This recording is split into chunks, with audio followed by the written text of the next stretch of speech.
할렐루야. 저는 부산 주안교회 박용훈 목사입니다.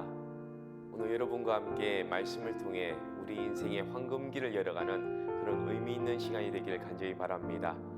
여호와의 종 모세가 죽은 후에 여호와께서 모세의 수종자 눈의 아들 여호수아에게 말씀하여 이르시되 내 종 모세가 죽었으니 이제 너는 이 모든 백성과 더불어 일어나 이 요단을 건너 내가 그들 곧 이스라엘 자손에게 주는 그 땅으로 가라. 아마 오늘 본문의 여호수아서는 성경에서 가장 나쁜 소식으로 시작하는 책이지만 반대로 가장 완벽한 결과로 마무리를 짓는 그런 책이라고 할 수 있습니다. 먼저 어떻게 시작하는지를 보면 1장 1절에 여호와의 종 모세가 죽은 후에 일반적인 어떤 사람의 죽음도 그렇기는 하지만 이스라엘의 지도자였던 모세의 죽음은 이스라엘 백성에게는 엄청난 충격이라고 할 수 있습니다. 모세는 애굽의 바로왕과 맞짱을 뜨면서 이스라엘 백성들을 애굽으로부터 해방시켰던 그런 지도자였습니다. 홍해가 사납게 요동칠 때 홍해를 갈랐던 지도자이기도 했습니다. 또 백성들이 배가 고플 때 줄임배를 채워주고 목이 마를 때 생수를 주었던 그런 지도자였습니다. 그들에게 모세를 잃는다는 것은 삶의 이유를 잃는 것이었습니다. 그런데 그런 모세가 죽은 것입니다. 그러니 얼마나 절망적이고 낙심이 크겠습니까? 그런데 아이러니하게도 모세의 죽음을 알리는 이 나쁜 소식으로 시작한 이 여호수아서는 21장 45절에 보면 여호와께서 이스라엘 족속에게 말씀하신 선한 말씀이 하나도 남음이 없이 다 응하였더라. 기가 막힌 결론으로 마무리가 되고 있습니다. 그리고 이스라엘 역사 속에서 가장 황금기를 맞이하게 된 것입니다. 실은 이스라엘은 하나님의 택한 백성이지만 한 번도 역사 속에서 제대로 힘을 써보지를 못했습니다. 출애굽해서 해방되긴 했지만 이스라엘의 주변 나라들이 도시를 세우고 힘을 모으는 동안 그저 텐트를 들고 밤낮 떠돌아다니기만 했습니다. 이 약속의 땅인 가나안을 찾아간다고 하면서 돌아다니다가 허구한 날 얻어터지는 그런 약골이었습니다. 하지만 여호수아서가 기록된 7년간은 예외였다는 겁니다.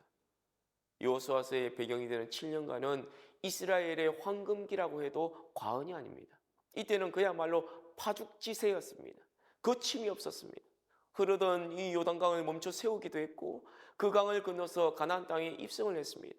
그리고는 철옹성과 같은 천하무적의 여리고성을 무너뜨렸습니다. 또 전쟁 중에 태양과 달이 멈추기도 했고 이 가나안 왕들을 강제로 명퇴시켜버렸습니다. 진짜 말씀하신 그 선한 말씀이 하나도 남음이 없이 다 응하였더라고 기록할 만큼 화려한 황금기가 찾아온 것입니다. 여러분에게도 이런 황금기가 필요하지 않습니까? 인생의 황금기나 신앙의 황금기가 필요하지 않습니까? 그런데 여러분, 어떻게 이스라엘이 이렇게 흔들리지 않고 전진할 수 있었을까요? 그것은 바로 여호수아에게 들려진 하나님의 말씀이 있었기 때문입니다. 여러분, 여호수아는 알 수도 없는 불안한 미래를 향해 나아간 것이 아닙니다. 여호수아에게는 확정된 그 약속이 말씀을 통해 들려진 것입니다. 3절에 보면 내가 모세에게 말한 바와 같이 너희 발바닥으로 밟는 곳은 모두 내가 너희에게 주었노니 너희 발바닥으로 밟는 곳은 모두 내가 너희에게 주었노니 뭐 줄 것이다가 아닙니다. 뭐 줄지도 모른다가 아닙니다. 이미 주었다라는 것입니다. 이걸 똑똑하게 들은 여호수아였던 것입니다. 요단강을 건너 가나안으로 들어가는 것이 문제가 안 되는 것입니다. 할 수 없는 생각이 스물스물 올라올 때마다 들려진 그 주의 말씀이 그를 가나안 땅으로 이끌었던 것입니다.